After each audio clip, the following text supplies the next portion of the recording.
Namaskar. Welcome to all of you to our regular weekly Bhagavad Gita awareness program, which is very necessary in our life these days. That awareness is the most important thing. And when we are aware, then we are careful. And when we are careful, we do not make mistakes. Mistakes will happen, okay? So don't worry about it. But we deliberately do not make mistakes because we are focused to our own understanding. So let's start the program today. Please everybody drop your shoulders. Focus here, right here. And just breathe normal. Breathe in. Breathe out. Breathe in. Breathe out. Breathe in and we'll chant Om. Please breathe in. Om.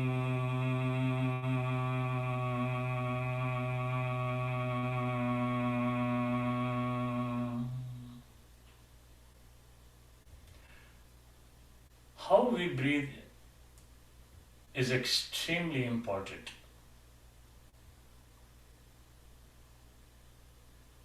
Breathing should be calm. Inhale slowly, exhale slowly. Inhale, hold just for a little while, and then exhale. That system will properly allow the oxygen to be absorbed in the right way.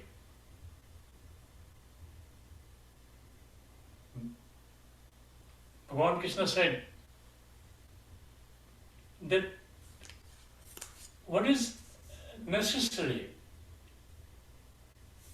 to keep yourself engaged with the Brahman. We are there all the time, but are we aware of that? Are we really taking the energy from Brahman all the time? And how do we do that? We have discussed many ways. And unattachment, of course, is the key.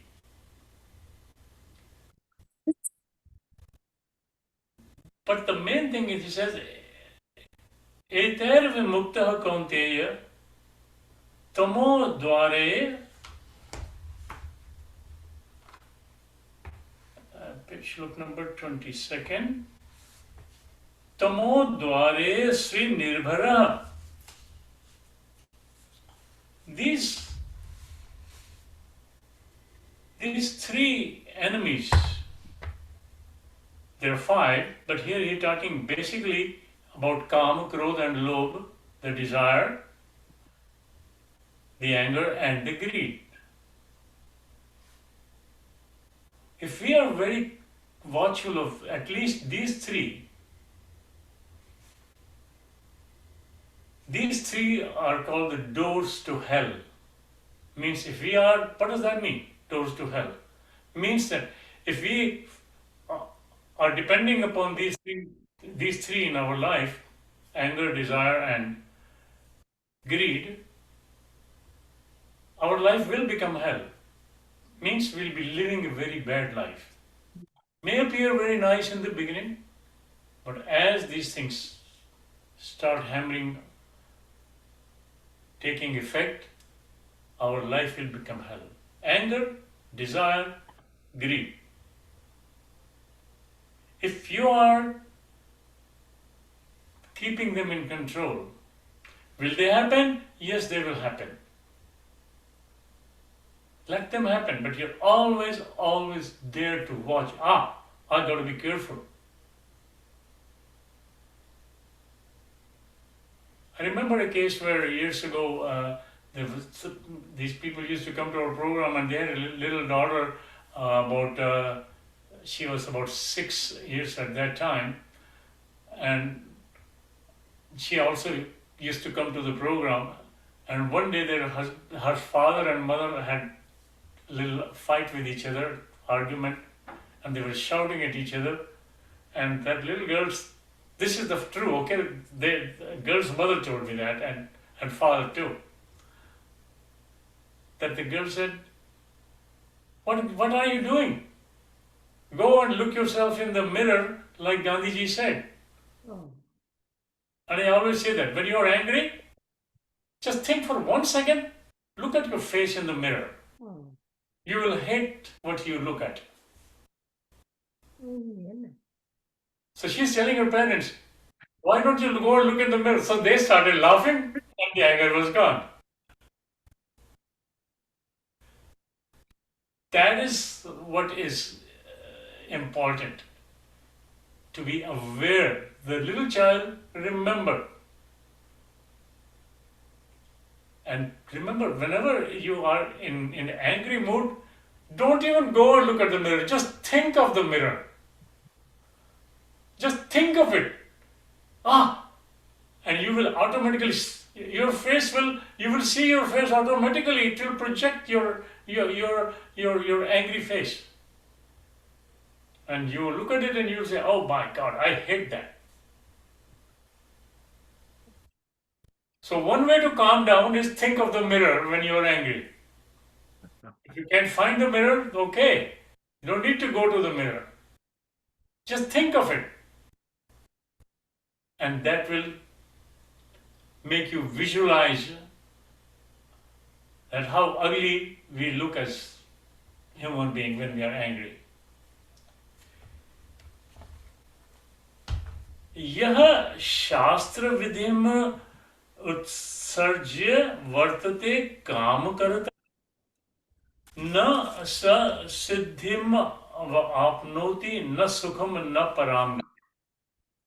If you let your desires run your life, I want to do this, I want to do that, I want to. So we're trying, we just want, right? And that is the biggest problem. I want my children to be nice, I want my family to be nice, I want my husband to be good to me, I want my wife to be good to me, I want. Things will happen the way they will happen. And we should be learning to accept that.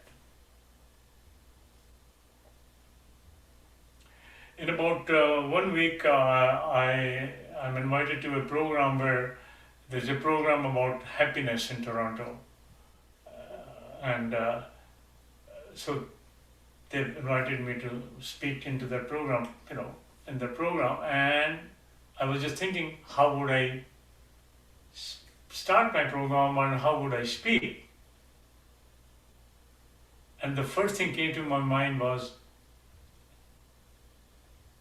I'm going to ask the audience, do you know what happiness means? What do you think happiness is? Ask yourself a question. Mukesh ji ध्यान से सुनिएगा कि happiness क्या होती है? What does happiness mean? So, if you want to give an answer, normally people will say happiness is good health, happiness is money, happiness is good family. Everybody has their own definition of happiness. I'm happy if this happens. I'm happy if that happens. Well, why wait for things to happen? Why cannot we be happy without the expectation of anything to be good for us? And then again, happy is not a good word. Because happy has an opposite word, which is called sadness. So if we are desiring to be happy all the time in your life, it is not possible. Why it is not possible? Because most of the things in our life happen. Happen, Happen. Happen, happening, happy. Just watch those words very carefully. We can be happy if we accept the happenings.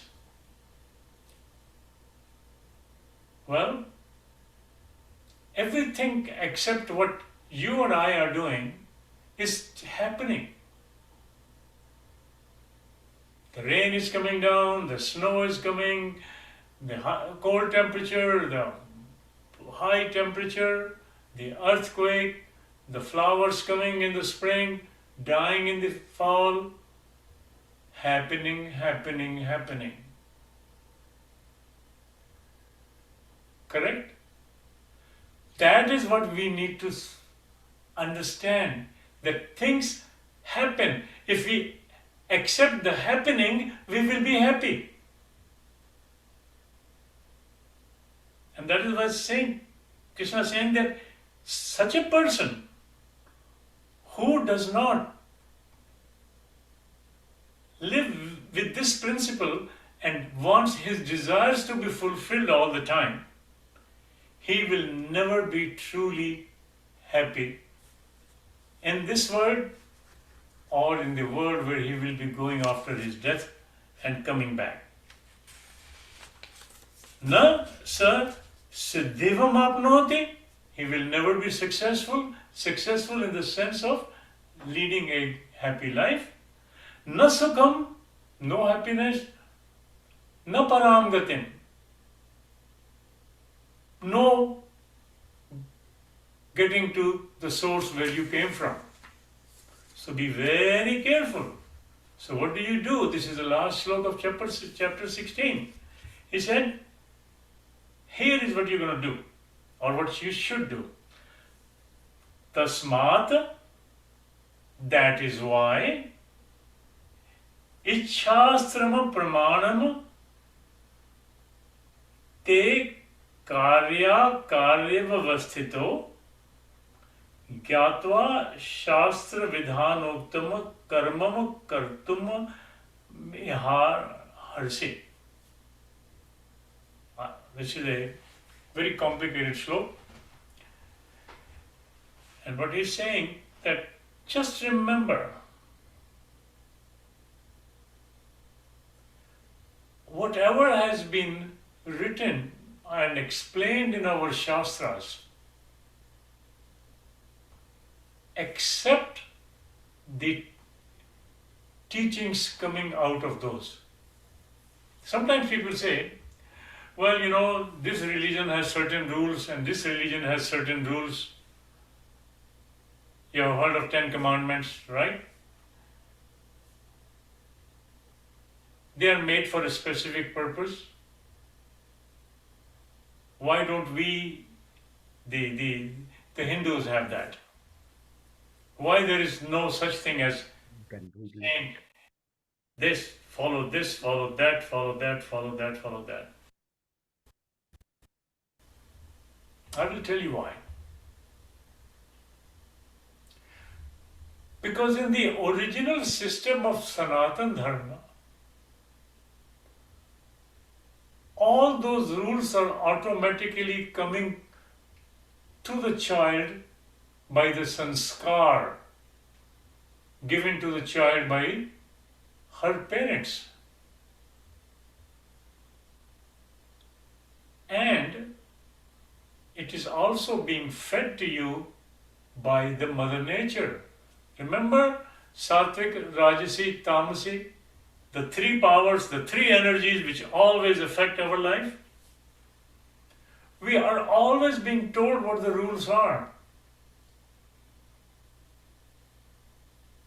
But somebody decided to make 10 rules and they put it on, okay, follow these things. Good things. They're all good. But the truth is that they are all internal with us to start with.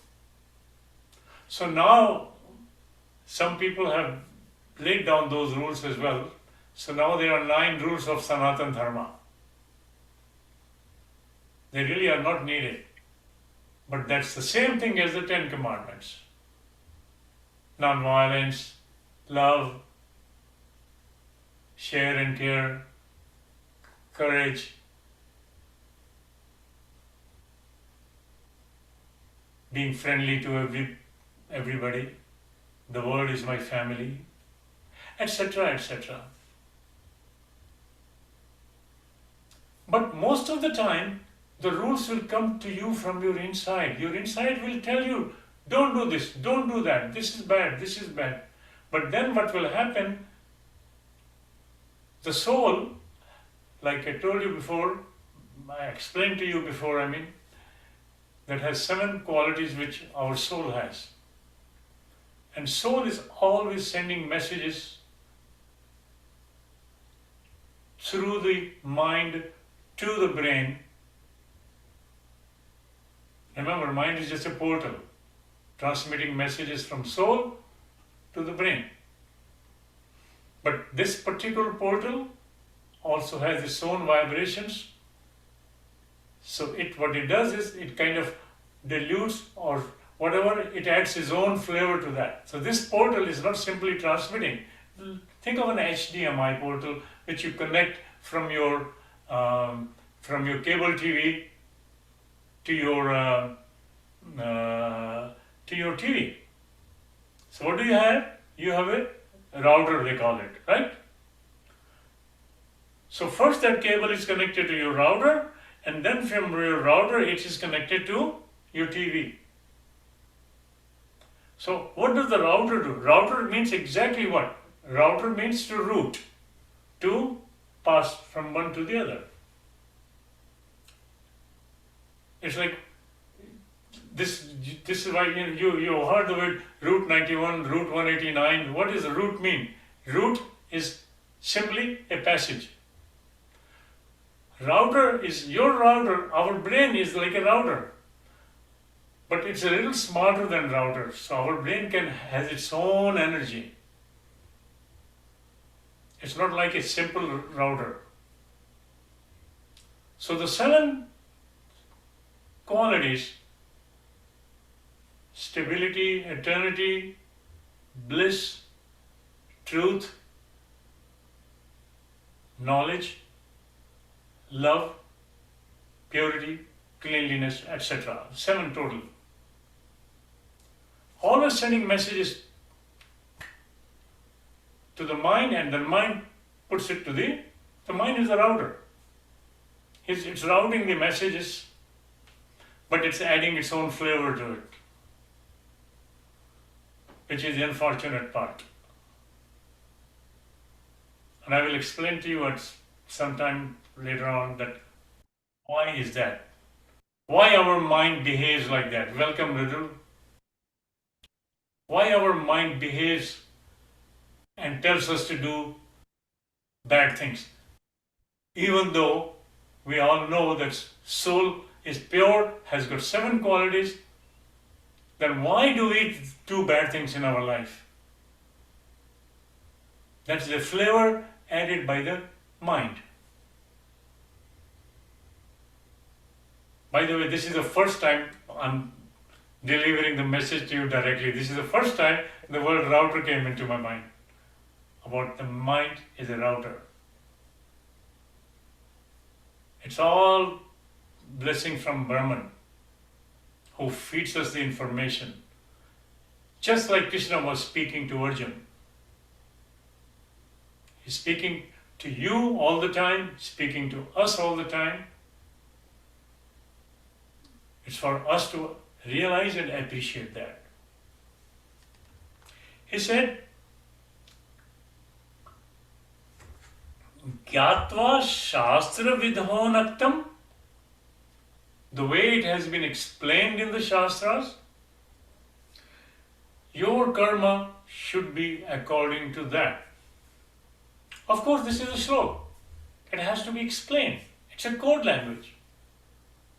That's exactly what I'm doing right now. Trying to decipher the code here. We have to remember the word Shastra. What is a Shastra? There are two words in Sanskrit, so close to each other, Shastra and Shastra. Okay? Shastra and Shastra. Shastra is, let's talk about Shastra first. What is Shastra? These are the knowledge. These are the so-called rules, instructions, I would say, is a better word. And to protect that, you have to have a weapon, Shastra. Shastra vidhanoktam karma kartrumarsati tasmat shastra pramanam. This is a beautiful sloka. In one place it means weapon, in one place it means knowledge. To protect that knowledge, you have to have that Shastra. How do you route that thing to your system? You need a Shastra for that. You need a weapon to protect that adulteration which the mind is doing to the messages of your soul. Because if the mind was simply a portal, there will be no bad people in this world. Everything will be just perfect because everything is following the original rules. Stharano nitya sadananda shuddha jnana maya amala atma aham sarva bhutanam vibhu sachira sanshaya. As written where? In an Upanishad, Sar Upanishad. So we need a weapon. Shastra, to understand Shastra, we need a Shastra, a weapon. And what is that weapon? That weapon, very simply, is unattachment. Means you love, you take care, you help, but you're not attached to it. Be like what? A leaf of lotus. The moment the water falls, any drop of water on the leaf, the leaf is so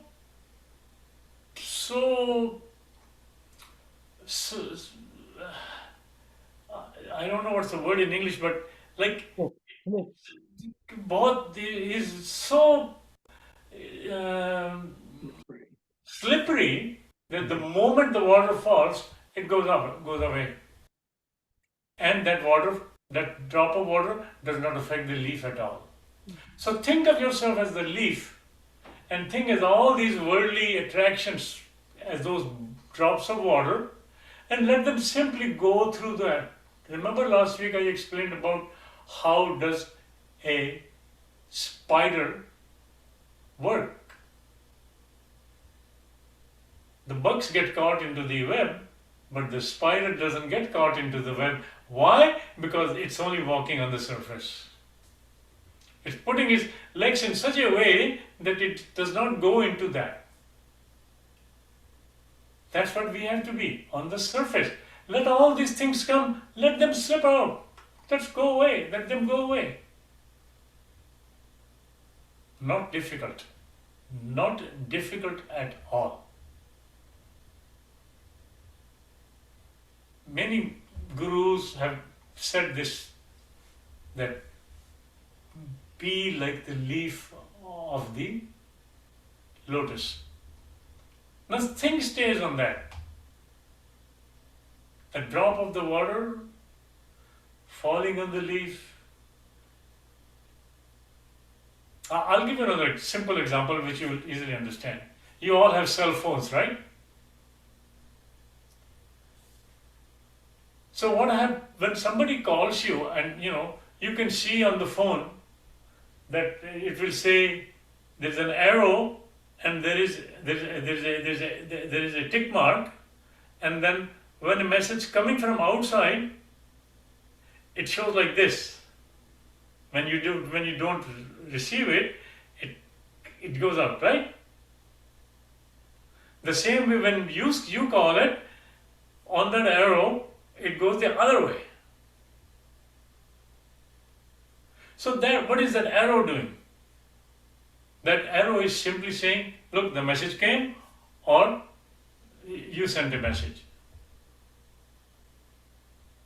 That arrow is your mind. Simply transmitting, giving the information, message is coming or message is going. That arrow does not absorb your messages, but the mind does. Mind first takes the messages and says, aha, the soul wants me to love somebody.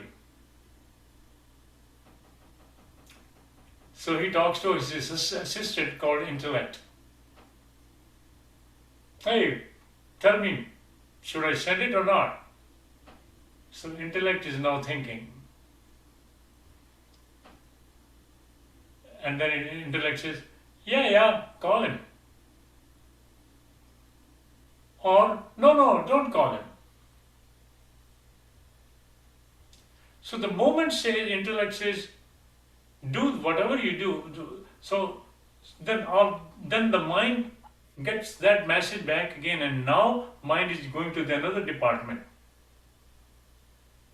which is called department of obsession. उसको बोलते हैं चित्त संस्कृत में. So there are three elements: मन, बुद्धि, चित्त और अहंकार. Mind, intellect, obsession, and ego. So the thought process works like that. It's very complicated and very simple. It's in my book, by the way. In my new book, How Does Mind Work? So these departments are all working and it's a instant thing. It doesn't take any time. The moment you get a thought, maybe I should call. Let me call her, or let me call him. So it is already, the moment you pick up the phone, it has already been processed by the intellect and obsession. Because obsession gives you, okay, intellect said, good, yeah, it should be done. Obsession says, okay, let's do it. Now I'm going to do it. And this is instant thinking. Even Kabir said, hundreds of years ago, he said, the mind is like a machine which is very difficult to understand. Very complicated machine. But let us not worry too much about it. Let's just know how it works. Soul gives message to the mind, and mind transmits it to the brain, and brain does the action, and it tells your body, Soul says, okay, let me, let Mr. Gandhi say somebody bless you. So automatically, the mind, it goes to mind goes to intellect, and intellect says, yeah, let's do it. Or, hey, come on, this is not necessary right now. So the moment intellect says to the mind, yeah, let's do it, the message goes to where? To your brain. And your hand goes up. Bless you. And it all happens in an instant. And mind says to slap him, and if you're thinking of slapping somebody, the message is coming and your hand goes this way. So your hand can go this way, or you can then go that way, depending upon how mind processes the information coming from the soul. It's happening all the time. Now, do we need to understand it in that detail? No, we don't. I'm just explaining as a part of the program about the shlok, that is how these things work. So he says that we should be doing all our karma according to the truthfulness of those messages as they are coming to you. Let our mind be such that it processes everything according to the Shastras, means according to what is right. And we have a weapon which we use when the messages come to mind, and that weapon, that Shastra, is unattachment, anasakti. Whatever we have in life around us, we should treat the same way as we treat everything else. If it rains, do we complain? If it snows, do we complain? If it is too hot, too cold, too watery, too dry, we accept that. What are we going to do today? It's minus 12 today. So, big deal. Minus 12, minus 12. I'll just take my protection when I go out. We can't get angry at Mother Nature for having minus 12. The same way we cannot get angry when things go wrong, other things go wrong in our life. I want sunshine, but there are clouds. So,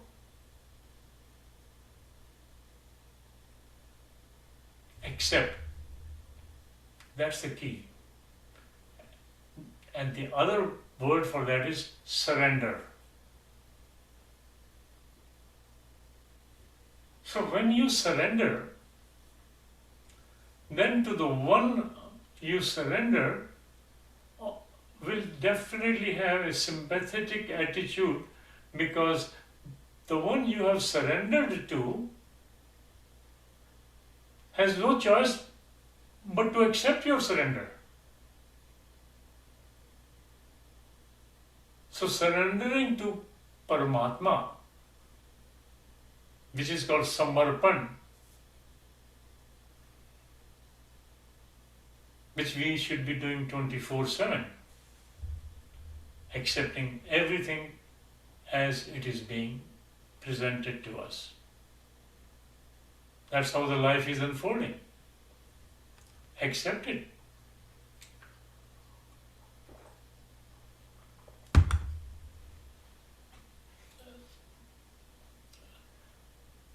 It is really not difficult. You are here, you are listening. That is a big proof that you are already on the path. You should be very glad.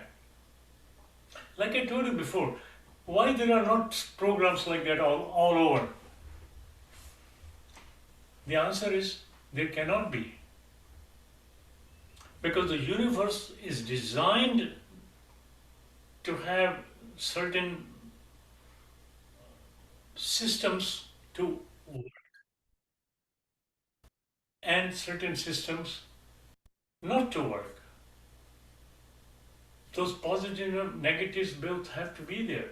Bhagavad Gita, it was explained earlier on in Bhagavad Gita, one of my favorite shloks, and where it is, where it says, Manushanama sahasreshu kaschid yadate siddhaye yatata mapi siddhanama kaschin mam vedi tatvada. Out of 1,000 people, maybe one would try to understand me. And out of those 1,000 people, maybe one who would really get to this path.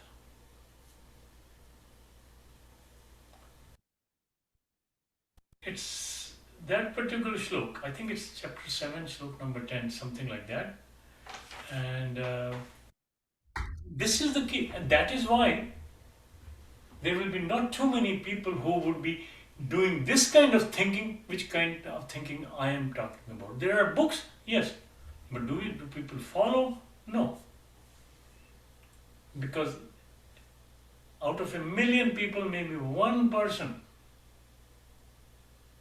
That is why we are here on a program. We only have 12 people here right now. Why don't I have hundreds of people joining? It's because only the lucky ones would be able to understand this. Some people would come and go, come and go, come and go. That's fine. Because this is not their priority. The priority you people understand, and the priority is that you want to know yourself. What life is all about. What am I? Why am I here? What is the purpose of life? If a child is born, if God created a child, and then the child grows older, he learns, and then he disappears. So that doesn't make much sense, does it? So why God created a man and made him so intelligent, and he went to school, university, whatever, and now he's 60, 70 years old, and he knows a lot about doing good things in life, and then why all of a sudden he's taken away? It's a question to ask. But actually that person is not taken away. The body has been taken away, not the soul. But why do that? Why can't we live 500, 600 years, 1,000 years or something? Why we just don't die?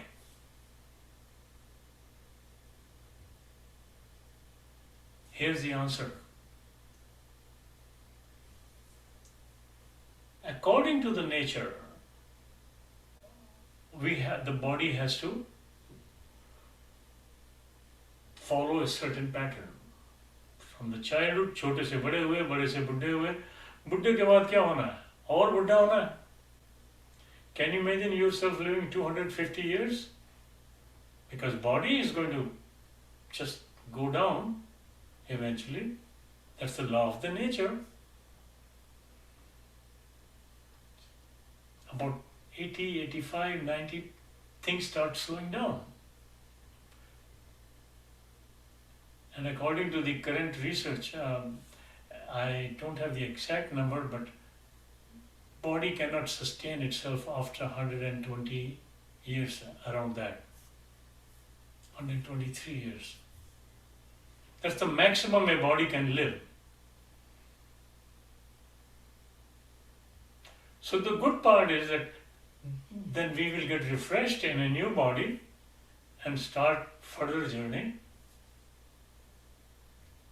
That's why we must die. And Krishna says again and again in Bhagavad Gita, when this has to happen, then why are you concerned if somebody dies? Somebody dies when he's young. Somebody dies when they're old. According to the karmas, each body has been given a life for the next life, an age limit. Some children die when they are in mother's womb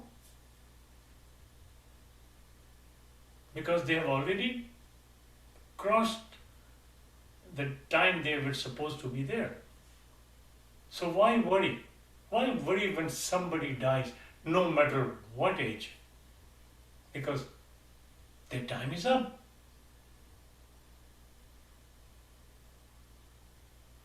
That's it. Why question? So when we say we want proof, we want this, we want that, our ego is coming into the picture, our ego. Just accept everything. the way the life is built and follow the pattern. You grow old with your own pace. There is no need to be young. I want to look young. We have certain capacities of exercise, certain capacities of our daily work. And when we overdo it, we are stretching ourselves, stressing ourselves. So let the life keep on going. All your karmas, Shastra Vidhanoktama Karma Kartum Arhasi. Just do the karmas which are the correct as directed by your soul. Just remember that 7 qualities of the soul. It's there in the book. You don't even have to worry about it. Just go to the internet. Just put 7 qualities of soul and you will see the shlok and everything on the website. 7 qualities of soul. It's all available. 7 qualities of soul. So, ladies and gentlemen, I am so pleased to see all of you. I feel so good for all of you. I feel so, so blessed that you have the blessing, that you're part of such a special knowledge. Enjoy that. Think that you are special, because you are. Otherwise, you would not be here. Your priority, just like mine, this should be our first priority in life, to learn about ourselves. And that learning never ends. Let's keep on going. For how many years now? Look at how many people. Chintan has been with me for almost 20 years. Madhuri, 5 years, something like that. Mukesh ji, almost 4 or 5 years. Dr. Deal, maybe 6, 7, 8 years, 10 years. Naresh जी कितने सालों से हमारे साथ हैं? Doctor Vijaya, Sunita ji, just Naresh जी, नरेश भाव साहब, at least 4 साल तो हो गए होंगे मेरा ख्याल है. नरेश जी 5 साल हो गए होंगे. Why? Ask your question yourself, why? And the answer is because you are special.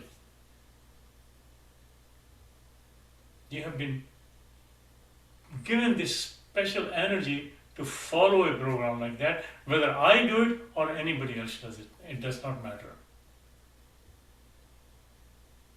Feel great about yourself. The rules of life are simple. Love, care, bliss, non-violence, learning the right thing, passion, patience, courage. We all know those rules. Just follow them. You're designed to follow them. Don't let your mind mix up its own things. Mind will be successful many times. We'll get angry, we get greedy, we get, sometimes bad thoughts. Let that happen. Let mind do its own work. But we're going to say to the mind, thank you so much. We know what our soul is telling us. And we can do that. God bless you. We have finished chapter 18 today. We finished chapter 16. We'll start chapter 17 next week. God bless you all. Have a wonderful week. Thank you, Mr. Gandhi.